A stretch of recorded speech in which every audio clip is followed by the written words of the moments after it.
Amados, llegamos a la última parte del tabernáculo, donde podemos ver el lugar más importante, donde no todos podían tener acceso a él.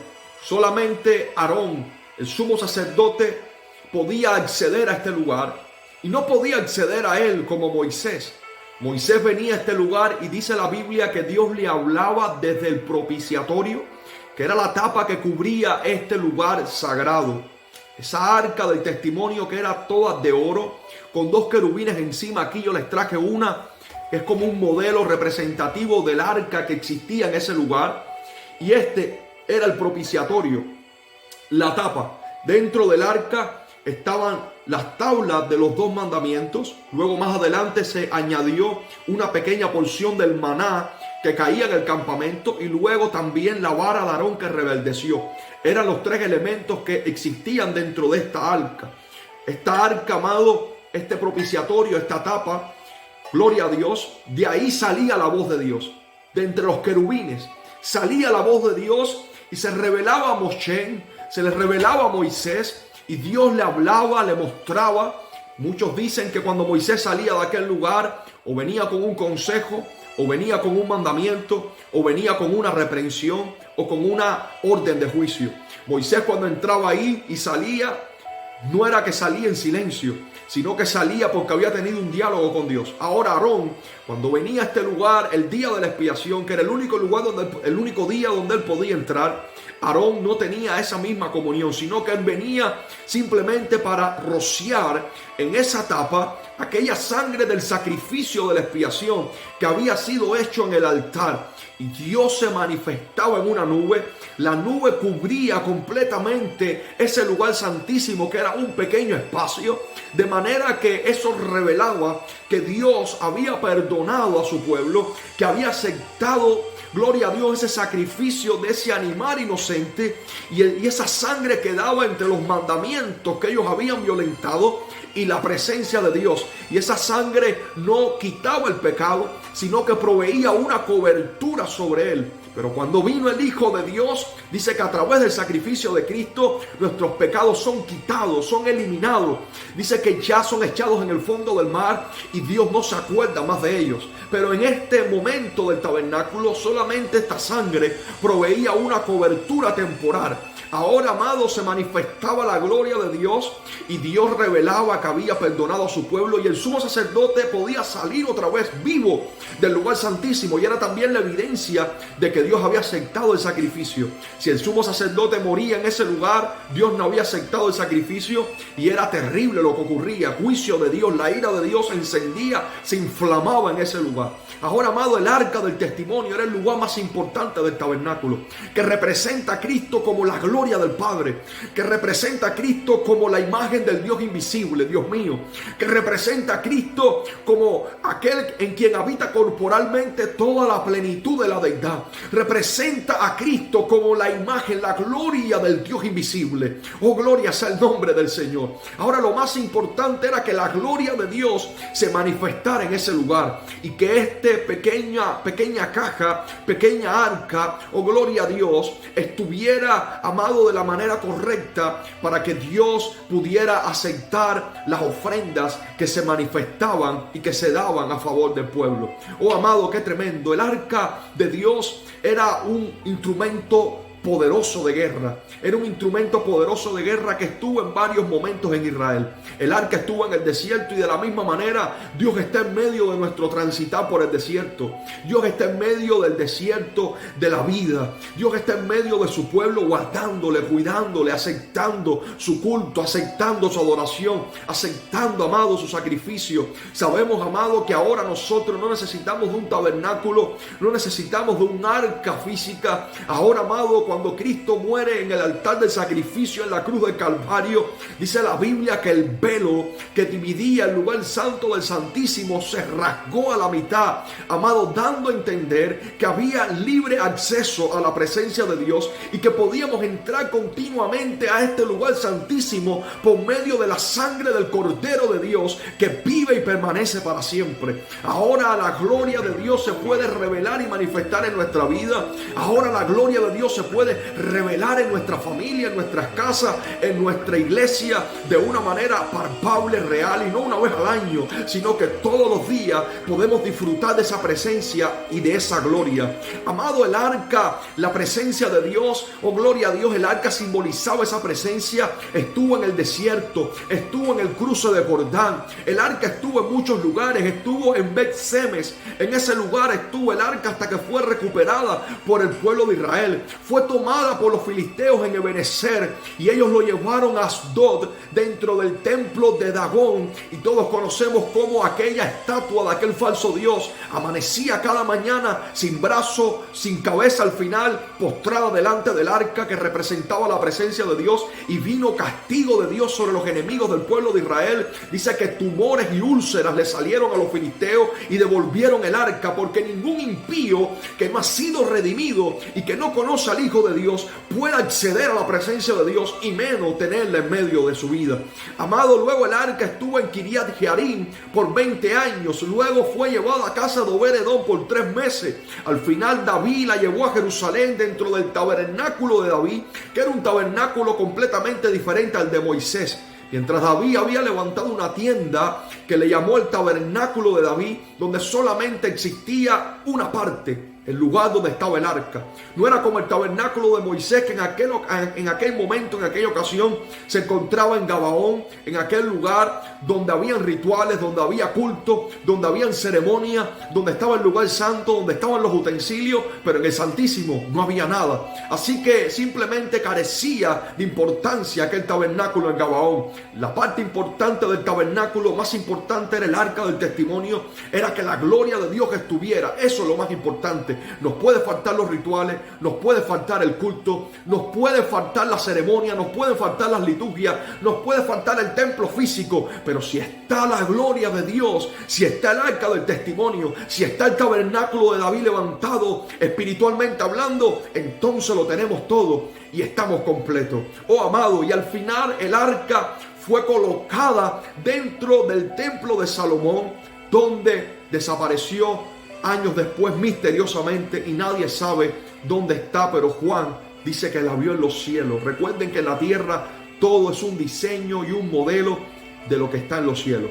En Éxodo capítulo 25 versículo 40, Dios le dice a Moisés: mira y hazlo conforme al modelo que te ha sido mostrado en el monte. Hebreos capítulo 8 versículo 5 nos confirma esta palabra. Dice la palabra del Señor: los cuales sirven a lo que es figura y sombra de las cosas celestiales, como se le advirtió a Moisés cuando iba a erigir el tabernáculo, diciéndole: mira, haz todas las cosas conforme al modelo que te ha sido mostrado en el monte. Amados, si queremos que nuestra iglesia, si queremos que nuestros cultos sean dirigidos por la presencia de Dios, tenemos que simplemente seguir el modelo y el diseño que nos ha sido revelado en la palabra de Dios. ¡Ey, Padre amado! Si queremos que nuestra vida espiritual, oh gloria a Dios, sea llena de la gloria del Señor y esa gloria habite en nuestra vida, tenemos simplemente que seguir el modelo. Tenemos simplemente que seguir el diseño, porque hay tantos problemas hoy en día, porque la iglesia de estos tiempos en su mayoría se ha ido fuera del modelo y del diseño de la palabra de Dios, de la iglesia primitiva y de lo que nos dejaron como ejemplo y legado espiritual los profetas y apóstoles del Señor.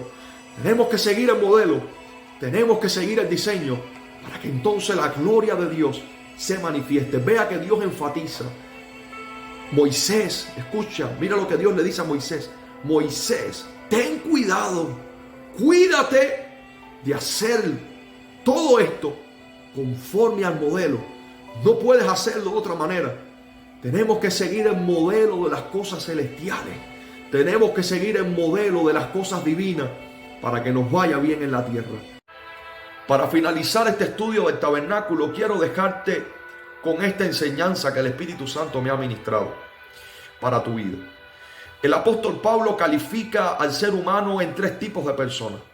La Biblia nos habla del hombre natural, del hombre carnal y del hombre espiritual. El hombre natural es esa persona que no ha sido redimida por la sangre de Jesús. Es alguien que no ha sido regenerada por el poder de Dios. Es alguien que no conoce los designios de Dios, que vive de espaldas a Dios todavía está sujeto al espíritu de desobediencia y vive conforme a los deseos engañosos de la carne. Es una persona que no se ha convertido.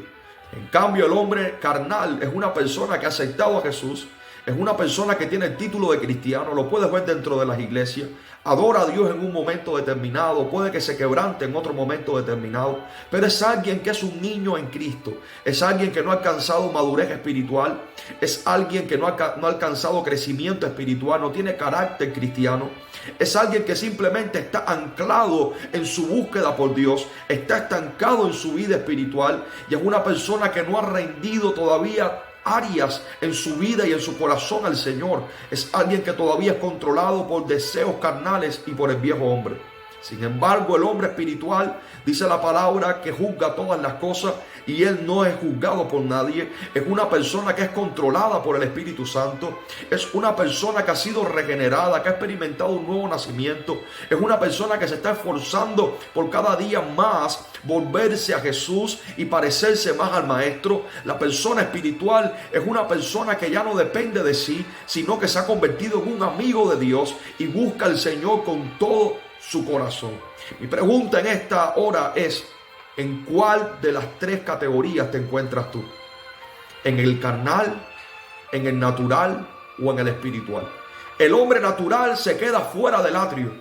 El hombre natural ni siquiera puede entrar al atrio. El hombre natural ni siquiera ha aceptado el sacrificio. El hombre natural mucho menos puede lavarse. El hombre natural mucho menos puede entrar al tabernáculo, a la tienda, y disfrutar de la santidad de Dios y de todos sus beneficios. Sin embargo, el hombre carnal es alguien que solamente se queda en el atrio. El natural no entra, pero el carnal se ha quedado en el atrio. Ha llegado el sacrificio, lo ha aceptado. Puede que se haya lavado en ciertas áreas de su vida, pero no entra más. Es una persona que se conforma, es una persona estancada. Se queda solamente en el atrio, se queda solamente en la parte terrenal. Y también de alguna manera sigue en ciertas áreas de una manera natural.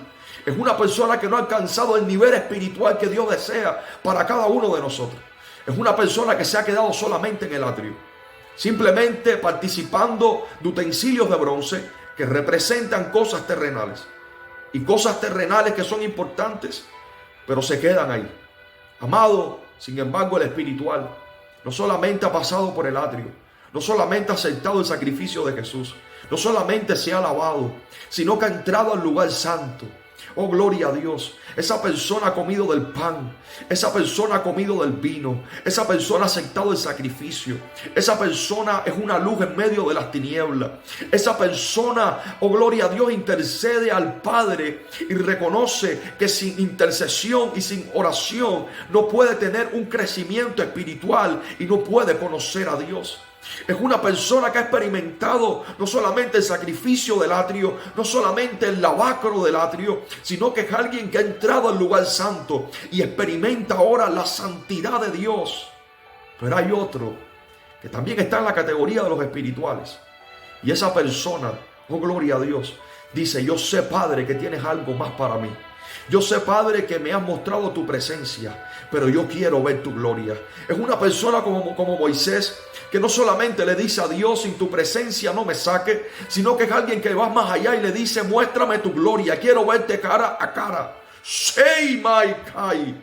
Es una persona que quiere experimentar mucho más de Dios y no solamente entra al lugar santo, sino que entra al Santísimo y se queda a morar en él. Oh, gloria a Dios. Hay gente, amado, que vive en el lugar santísimo literalmente. Ha hecho su cama en el arca del testimonio, Dios mío, y vive en la gloria de Dios, experimentando a Dios de una manera impresionante. Amado, la persona que más ora es la persona, amado, que más ve, es la persona que más oye, es la persona que más experiencia tiene con Dios. La persona que ora y busca a Dios ve mucho, oye mucho y experimenta mucho.